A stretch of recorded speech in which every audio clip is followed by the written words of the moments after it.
کیا آپ نے کبھی سوچا ہے کہ اگر زمین پر ظلم اپنی ساری حدیں پار کر دے تو کیا وقت خود کو دہراتا ہے؟ آج جب غزہ کی چیخیں آسمان کو چیر رہی ہیں، جب معصوم بچے بھوک اور بم دھماکوں کے بیچ اپنا کل ڈھونڈ رہے ہیں، تو ہر آنکھ ترستی ہے ایسی شخصیت کی جو اس اندھیرے کو ختم کر سکے۔ آج سے لگ بھگ 850 سال پہلے جب جیروسلم اور اس کے آس پاس کی زمین ایسی ہی تباہی کا سامنا کر رہی تھی، تب تاریخ نے ایک نام سنا تھا، سلطان صلاح الدین ایوبی۔ وہ مرد مجاہد جس کے سامنے دشمن بھی عزت سے سر جھکاتے تھے۔ لیکن سب سے بڑا سوال یہ ہے کہ اگر آج کے اس دور میں غزہ کے اس درد کے بیچ کوئی صلاح الدین ایوبی جیسا کھڑا ہو جائے تو کیا بدل جائے گا؟ کیا دنیا کا نقشہ بدل جائے گا؟ دوستوں، باتوں کا سچ میں آج ہم کسی کہانی نہیں بلکہ اس زمینی حقیقت کی بات کر رہے ہیں جسے دیکھ کر بھی دنیا نے اپنی آنکھیں بند کر لی۔ ایسی زمین ہے جو ایک کھلے آسمان کے نیچے قبرستان بن چکی ہے، ہزاروں معصوم جانیں جا چکی ہیں، لاکھوں لوگ بے گھر ہیں، اور سب سے بڑا افسوس کہ پوری دنیا صرف ایک تماش بین بنی بیٹھی۔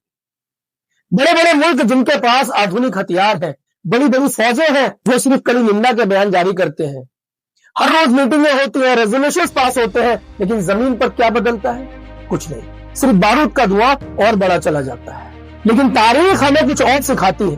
آئیے چلتے ہیں 12ویں سینچری میں۔ اس وقت بھی ایسے ہی حالات تھے جیسے کہ آج۔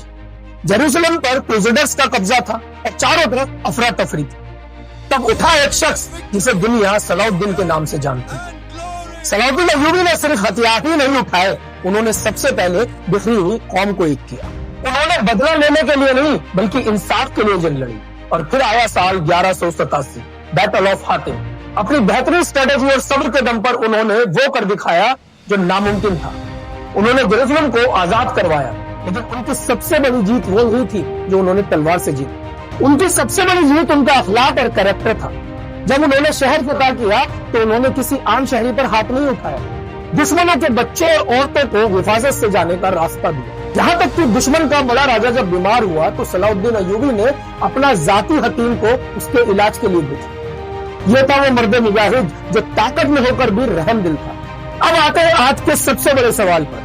اگر آج کوئی ایسا مرد مجاہد ہوتا تو غزہ کے حالات کیا ہوتے؟ سب سے پہلا، آج جو الگ الگ ملک اپنی سیاست اور فائدے کے لیے خاموش ہے وہ ایک جٹ ہوتے۔ صلاح الدین ایوبی بیان بازی پر بھروسہ نہیں کرتے تھے، وہ ایکشن پر بھروسہ کرتے تھے۔ آج کے لیڈر جو سپر پاورز کے دباؤ میں جیتے ہیں، ان کے مطابق ایک سچا لیڈر کسی سپر پاور سے نہیں ڈرتا، وہ مظلوموں کے ساتھ کھڑا ہوتا چاہے سامنے کوئی بھی ہو۔ غزہ فلسطین میں آنے والی ہر ایک مدد، ہر ایک نوالا جو آج روکا جا رہا ہے نا، وہ طاقت کے دم پر کھلوایا جاتا۔ کسی معصوم کو بھوک سے مرنے نہیں دیا جاتا۔ مگر افسوس آج ہم ایسی شخصیت کو صرف کتابوں میں ڈھونڈتے ہیں۔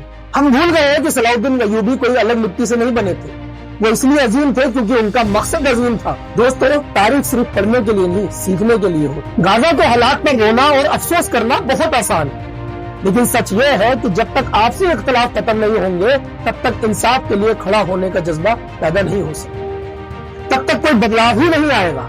آپ کو کیا لگتا ہے آج کے دور میں پوری دنیا کی اس خاموشی کا سب سے بڑی وجہ کیا ہو سکتی ہے؟